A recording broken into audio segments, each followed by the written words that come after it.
오늘 함께 나눌 말씀 주제는 사울의 인지 오류입니다.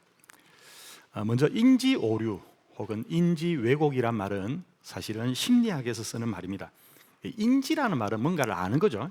그런데 어떤 사실을 단순히 아는 것을 인지라고 하지 않고, 인지라는 말 속에는 어떤 것을 우리가 받아들이고 인정하는 것, 인정하고 받아들여서 아는 것을 인지라고 합니다. 자, 왜 그러면 받아들이고 인정하는 것을 인지라고 하느냐? 왜냐하면 똑같은 일도 저마다 다르게 받아들일 수 있기 때문이죠. 자, 그래서 그 아는 것이 오류가 났다, 왜곡됐다. 그래서 오류란 말을, 인지 오류를 영어에서 보면 error라는 단어를 쓰고 있습니다. 뭔가 고장이 난 거죠.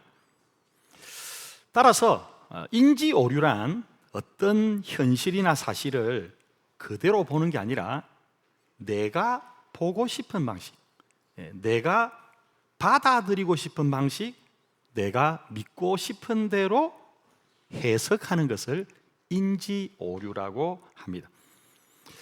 사실 우리 일상 가운데 이런 일이 참 많습니다. 그리고 여기에서부터 오해가 생기기 시작합니다. 가장 대표적인 예 중에 하나가 바로 뭐냐면 마음 읽기의 오류인데, 우리가 이런 말을 많이 하시죠. 아니, 말 안 하면 몰라? 어떻게 당신은 그렇게 내 마음을 몰라? 말 안 해도 그 정도는 당연히 알아야지. 바로 이것이 대표적인 마음 읽기의 오류입니다. 주로 아내분들이 남편에게 이런 말을 잘합니다. 당신 내가 이렇게 힘든 거 몰라? 자, 그러면 남편은 뭐라고 생각할까요? 아니, 당신이 말을 안 하는데 내가 어떻게 알아? 물론 용감하신 분들은 이렇게 말하지만 대부분의 남자분들은 그냥 입을 다물고 있습니다. 쏘거나 생각하는 거죠. 아니, 내가 당신 마음을 어떻게 알아? 그런데 아내는 다시 말합니다. 아니, 내가 말 안 해도 알아야지. 어떻게 그렇게 내 마음을 몰라? 이게 마음 읽기의 오류입니다. 다르게 말하면 내 마음을 상대방도 당연히 알 걸로 생각하는 것이고, 근데 이것은 부부 사이만 아니라 부모와 자녀 사이에도 흔하게 나타남을 보게 되십니다. 우리는 아이들에게 말합니다. 엄마가 왜 화났는지 몰라? 넌 그걸 꼭 말해야 하니? 여러분, 말해야 됩니다.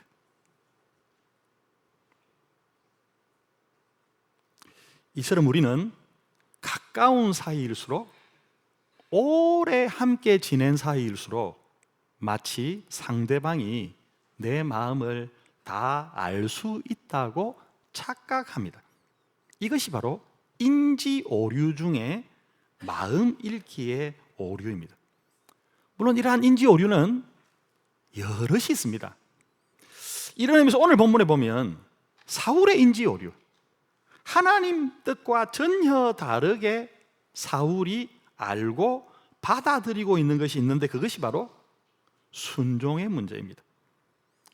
지난 시간에 불신은 불순종으로 이어진다 라는 말씀을 드렸는데, 오늘 성경에는 바로 사울의 불순종 이야기가 등장합니다. 오늘 본문을 보시면 사울의 가장 큰 인지 오류는 바로 자기는 하나님 뜻에 순종했다라고 여기고 있는 것입니다. 하나님은 분명히 그에게 이렇게 말씀하셨습니다. 오늘 또한 사무엘이 찾아와서 다시 한번 상기시켜 줍니다. 그 내용이 무엇입니까? 지금 가서 아말렉을 쳐서 그들의 모든 소유를 남기지 말고 진멸해라. 문제는 이 말씀을 들은 사울은 분명히 갔습니다. 아말렉을 쳤습니다. 자, 그런데 진멸하긴 했지만, 분명히 진멸했습니다. 진멸하지 않은 게 아닙니다. 안 간 게 아닙니다. 갔습니다. 진멸했습니다. 하지만 가장 좋은 것, 기름진 것을 남기고 가치 없고 하찮은 것은 진멸했다라고 말하고 있습니다. 그리고 오늘 본문에 보면 이 일에 관한 결과를 다 알고 하나님이 보내셔서 왔으니까 다 알고 있죠. 자, 그 사무엘에게 사울이 만나자마자 제일 먼저 건넨 말이 바로 이 말입니다. 오늘 본문 13절 하반절을 보니까 당신은 여호와께 복을 받으소서 내가 여호와의 명령을 행하였나이다. 분명히 사울이 자기 입으로 말합니다. 내가 여호와의 명령을 행했습니다. 이 말 속에는 어떤 의미가 있습니까? 사무엘 선지자님, 저 하나님 말씀대로 순종했습니다. 저 잘했죠? 그는 칭찬을 기대하며 말을 하는 듯이 보입니다. 자, 하지만 사무엘 선지자는 바로 이어서 이렇게 말합니다. 그러면 내 귀에 들려오는 이 양의 소리와 내게 들리는 소의 소리는 어찌 됨이니까? 사무엘은 그의 불순종을 지적하고 책망하고 있음을 보게 되십니다. 자, 하지만 사울은 이러한 사무엘의 지적에 대해서도 자신의 죄와 잘못을 인정하기보다 도리어 이렇게 대답합니다. 15절 말씀에 사울이 이르되 그것은 무리가 아말렉 사람에게서 끌어온 것인데 백성이 당신의 하나님 여호와께 제사하려 하여 양들과 소들 중에서 가장 좋은 것을 남기며 그 외의 것은 우리가 진멸하였나이다 하는지라. 이처럼 자신의 죄와 잘못을 인정하기보다 끊임없이 핑계와 자기 변명으로 잘못을 피해 가려고만 하고 있음을 보게 되십니다. 자, 오늘 이러한 사울의 인지 오류를 통해 우리가 가진, 저와 여러분이 가지고 있는 인지 오류는 없나? 우리가 사울을 살피는 게 목적이 아닌 것 아닙니까? 우리에게는 어떤 인지 오류가 있나? 그 부분을 함께 좀 나누려고 합니다. 자, 첫 번째 사울의 인지 오류는 바로 책임 전가였습니다. 자, 이 일은 자기가 한 일이 아니고 백성들이 한 일이라고 책임을 떠넘기고 있습니다. 14절에서 사무엘이 말합니다. 그러면 내 귀에 들려오는 이 양의 소리와 소의 소리는 어찌 됨이니까? 자, 이에 대한 사울의 대답 15절 상반절을 다시 한번 보면 이렇게 말씀합니다. 사울이 이르되 그것은 무리가 아말렉 사람에게서 끌어온 것입니다. 한마디로 자기가 한 게 아니라 무리가 끌어온, 백성들이 한 일입니다. 이렇게 백성들의 책임으로 돌리고 마치 자기는 아무 잘못이 없는 것처럼 말하고 있습니다. 자, 그런데 우리가 읽은 바로 앞 구절인 9절에 보면 성경은 이렇게 기록하고 있습니다. 사울과 백성이 아각과 그의 양과 소의 가장 좋은 것 또는 기름진 것과 모든 좋은 것을 남겼다라고 말하고 있습니다. 자, 무엇보다도 이들이 왜 아말렉을 치게 됐습니까? 이들이 아말렉을 치게 된 이유는 4절에 보면 사울이 백성을 소집했다고 되어 있습니다. 하나님이 사무엘 선지자를 통해 사울에게 말씀하셨죠. 아말렉을 쳐서 남기지 말고 진멸해라. 이 모든 일을 직접 듣고 주도한 인물이 사울입니다. 자, 그런데 이렇게 앞장서서 책임져야 될 사울이 지금 백성들에게 자기 책임을 전가하고 마치 자기는 아닌 것, 자기는 의로운 것처럼, 자기는 아무 잘못한 것 없는 것처럼 그렇게 여기고 있음을 보게 되어집니다. 이러한 책임 전가의 인지 오류는 바로 처음 사람 아담이 지녔던 인지 오류이기도 함을 볼 수 있습니다. 여러분, 하나님이 죄를 범한 아담에게 죄를 물었을 때에 아담의 대답이 어땠습니까? 자, 창세기 3장 12절 말씀, 너무 잘 아는 말씀인데 이렇게 말하죠. 아담이 이르되 하나님이 주셔서 나와 함께 있게 하신 여자 그가 그 나무 열매를 나한테 주었기 때문에 제가 먹었습니다. 아담이 뭐라고 말합니까? 하나님, 저 여자가 줘서 먹었습니다. 그런데 저 여자는 하나님이 제게 주신 사람 아닙니까? 라고 아내인 하와와 그를 주신 하나님께 책임을 떠넘기고 있음을 보게 되죠. 여러분, 하와는 어떨까요? 하와는 누구에게 책임을 떠넘깁니까? 뱀에게 떠넘기죠. 뱀이 나를 꿰물어 내가 먹었습니다라고 말하고 있습니다. 여러분, 오늘날 이러한 일들은 우리 가정에서 일어나고 있습니다. 다 뭐라고 말합니까? 내 탓이라고 말하지 않고 당신 때문이라고. 당신이 그래서 그렇다고. 우리는 남편은 아내 탓을 하고 아내는 남편 탓을 하고 있습니다. 이러한 일은 광야 교회에서도 일어났습니다. 광야 교회의 지도자 중에 한 사람이었던 아론도 책임을 떠넘깁니다. 출애굽기 32장에서 금송아지 사건이 일어났을 때에 모세가 아론에게 묻습니다. 이 백성이 당신에게 어떻게 했길래? 당시에 모세는 아시다시피 산에 올라가서 하나님께로부터 십계명과 율법을 받고 있었죠. 내려오니까 난리가 났습니다. 금송아지를 만들어 놓고 그 앞에서 뭡니까? 춤추며 뛰놀며 우리를 인도한 신이라는 거죠. 그 일을 주도한 아론에게 이 백성이 당신에게 어떻게 했길래 당신이 그들을 큰 죄에 빠지겠습니까? 라고 물었습니다. 아론이 뭐라 그랬을까요? 출애굽기 32장 24절에 이렇게 말합니다. 내가 그들에게 이르기를 금이 있는 자는 빼내라 한즉 그들이 그것을 내게로 가져왔기로 내가 불에 던졌더니 이 송아지가 나왔나이다. 여러분, 금을 던지면 송아지가 나옵니까?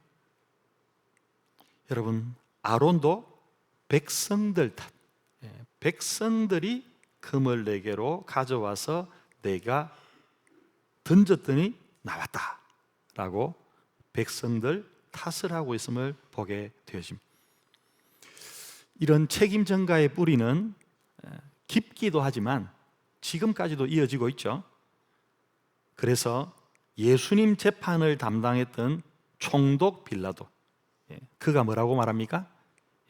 마태복음 27장 24절 하반절에 보니까 물을 가져다가 무리 앞에서 손을 씻으며 이르되 이 사람의 피, 예수님의 피, 예수님이 십자가에 못 박히는 것에 대해서 나는 무죄야, 나는 아무 죄가 없으니까 너희가 당하라. 자, 이처럼 나는 아무 잘못이 없으니까 너희가 책임져라. 이처럼 책임 전가가 인지 오류임을 보게 되어집니다. 여러분, 그렇다면 저와 여러분은 어떨까요? 굳이 제가 설명드리지 않아도 우리 또한 마찬가지로 이러한 인지 오류에 빠져 있음을 보게 되십니다. 많은 분들이 말합니다. 요즘 너무 바빠서 기도를 못합니다. 너무 피곤해서 기도에 참석이 어렵습니다. 자, 그런데 아무리 바빠도 돈 벌러 갑니다. 아무리 바빠도, 아무리 아파도 돈 벌러 갑니다. 이유가 뭘까요? 그게 내 삶의 가장 중요한 일이라고 합니다.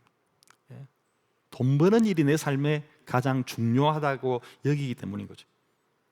자, 따라서 정말 바빠서, 정말 피곤해서 기도하지 못하는 것인지, 아니면 기도가 내 삶의 우선순위에서 밀려났기 때문이 아닌지 한번 돌아보시기를 바랍니다. 우리는 급한 일 생기면, 발등에 불 떨어지면 다시 기도 자리를 찾습니다. 간혹 안 보이시던 분들이 기도에 참여하시면 그 마음이 제일 먼저 듭니다. 또 무슨 일이 생겼나? 여러분, 이런 의미에서 신앙의 우선순위, 기도의 우선순위를 회복하는 그런 저와 여러분이 되시기를 바랍니다.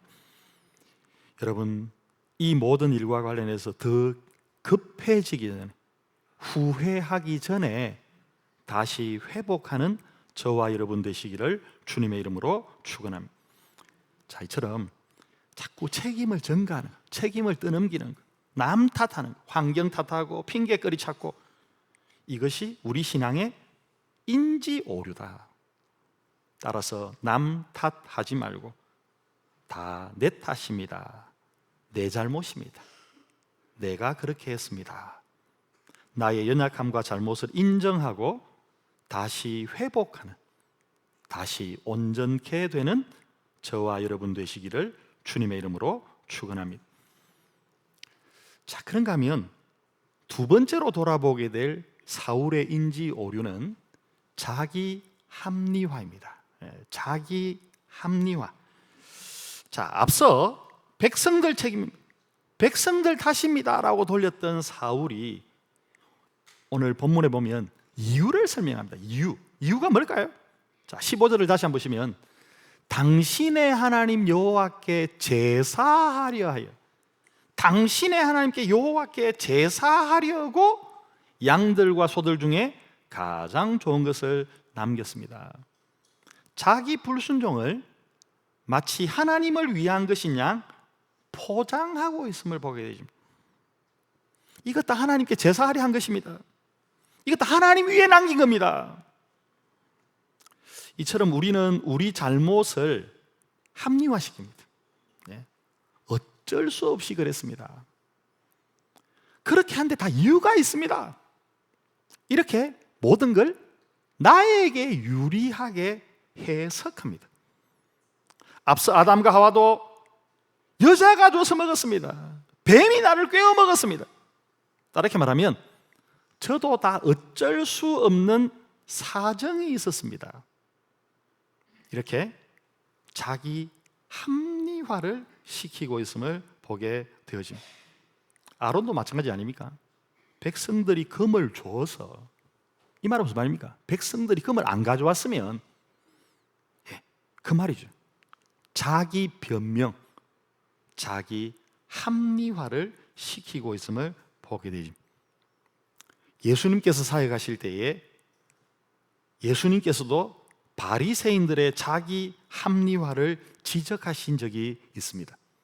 자, 마가복음 7장 11절에 보니까 너희는 이르되 사람이 아버지에게나 어머니에게나 말하기를 내가 드려 유익하게 할 것이 고르반, 내가 부모님한테 드려야 되는데 부모님께 드려서 유익하게 될 그것을 하나님께 드렸습니다 라고 말만 하면 그만이라. 분명히 부모 공경은 하나님이 명령하신 또 다른 명령입니다. 우리는 하나님을 순종하고 공경해야 되지만 땅의 부모님도 공경해야 되는데 그거 안 하려고 뭐라고 말합니까? 부모에게 해야 될 마땅한 효. 이런 거죠. 요즘 헌금을 너무 많이 해가지고 부모님 용돈이 좀 부족합니다. 이게 아닙니까? 하나님께 드렸다는 거 아닙니까? 하나님 앞에 내가 요즘 너무 바빠가지고 이렇게 하나님께 드렸다라고 말함을 통해서 자기 합리화하고 있는 바리새인들의 잘못을 지적하고 계심을 보게 되죠. 여러분, 이런 의미에서 우리 안에 있는 자기 합리화의 모습은 없는지를 돌아보시기 바랍니다. 우리는 때로 헌금에 대해 설교하거나 헌금을 강조하면 헌금보다 중요한 게 마음 아닙니까? 저는 하나님 앞에 마음을 다해 드렸습니다라고 말합니다. 물론 말이 틀린 건 아닙니다. 여러분, 하지만 내가 드리기 싫은 마음, 내가 드리기 아까워하는 마음을 합리화하기 위해서 하나님은 돈보다 마음을 보시지 않습니까? 라고 말한다면 그것은 나의 불순종을 합리화하기 위한 것은 아닌지를 돌아보시기 바랍니다. 간혹 교회나 목회자에 대한 불만, 서운함을 이야기하시면서 제가 다 교회 사랑해서, 제가 다 목사님 사랑해서 말합니다 라고 말하는 분들이 계십니다. 여러분, 그런데 그것이 정말 교회를 사랑하기 때문인지, 정말 목사를 아껴서 하시는 말씀인지, 내 안에 있는 서운한 마음, 내 안에 있는 불만을 드러내기 위함은 아닌지 우리가 돌아보고, 여러분, 자기 합리화의 오율에 빠지지 않고 나의 연약함과 잘못을 정직하게 인정할 줄 아는 그런 저와 여러분 되시기를 주님의 이름으로 축원합니다.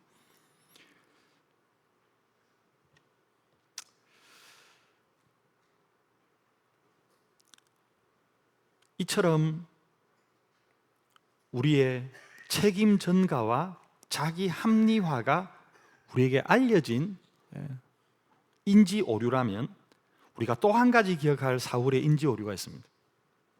그건 바로 뭐냐면 선택적 기억입니다. 선택적 기억이 뭐냐? 그러니까 다 기억하는 게 아니고 기억하고 싶은 것만 기억하는 거죠. 자, 오늘 본문에 보면 사울은 자기가 잘못한 것, 자기가 불순종한 건 생각하지 않습니다. 대신에 뭐만 기억합니까? 자기가 잘한 부분, 자기가 순종한 부분만 인정하고 수용하고 강조하고 있습니다. 자, 15절 마지막을 보시면 뭐라고 말합니까? 그 외의 것은 우리가 진멸하야마이다. 자, 여기 보면 사울은 자기가 잘한 부분, 자기가 순종한 부분만 강조하고 있습니다.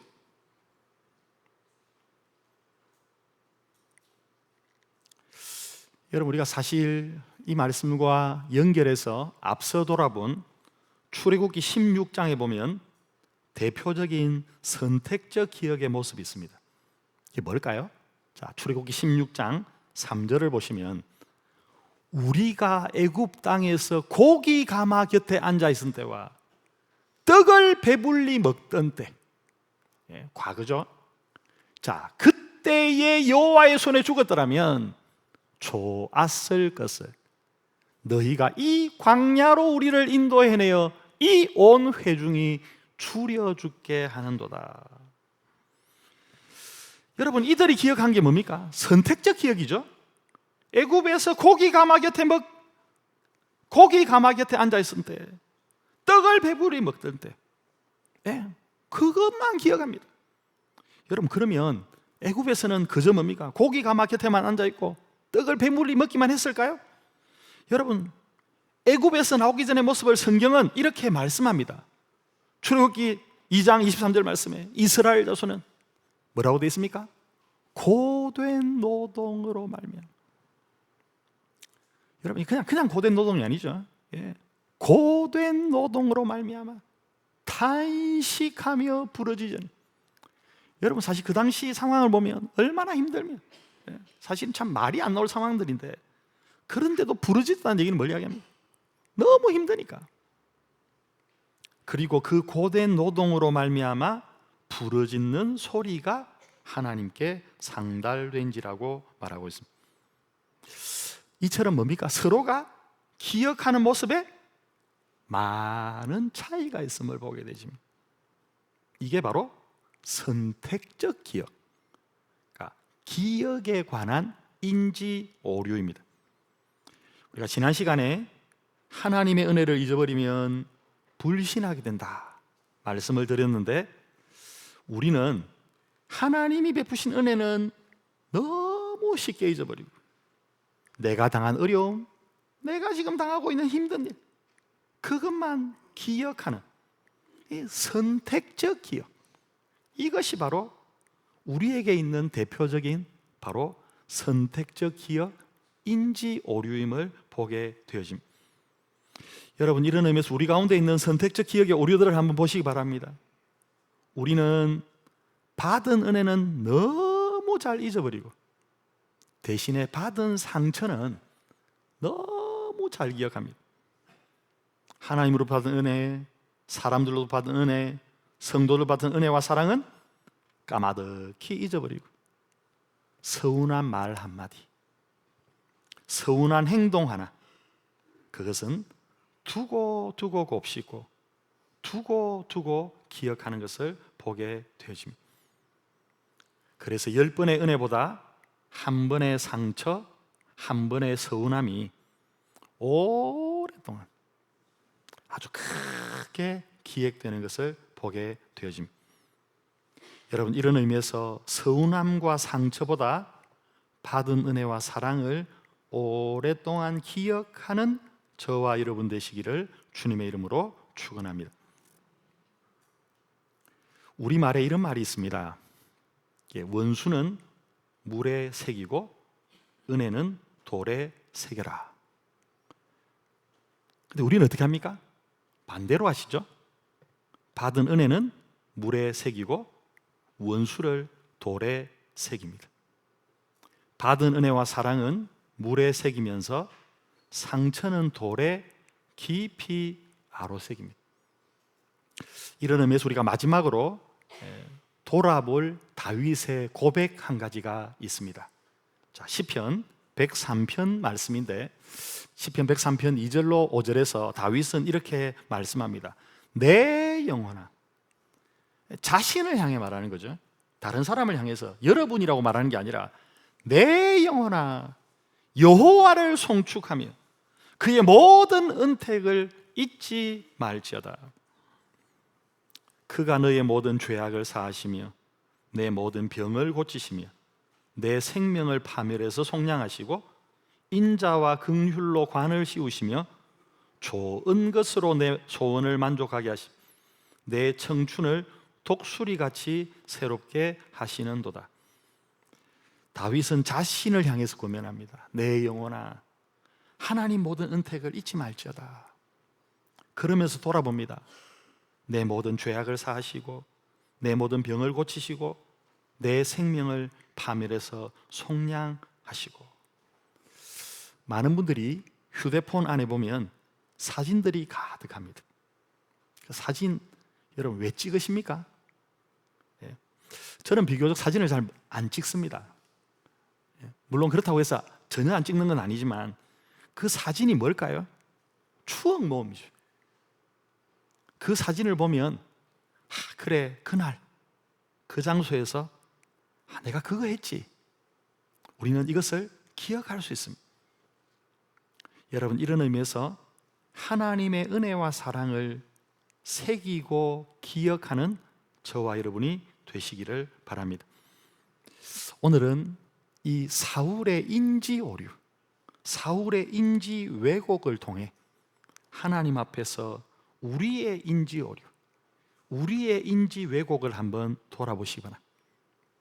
우리 또한 남 탓하고 자꾸 자기 합리화, 사실 그거는 크게 아니고, 그리고 내가 기억하고 싶은 것, 그저 잘한 것,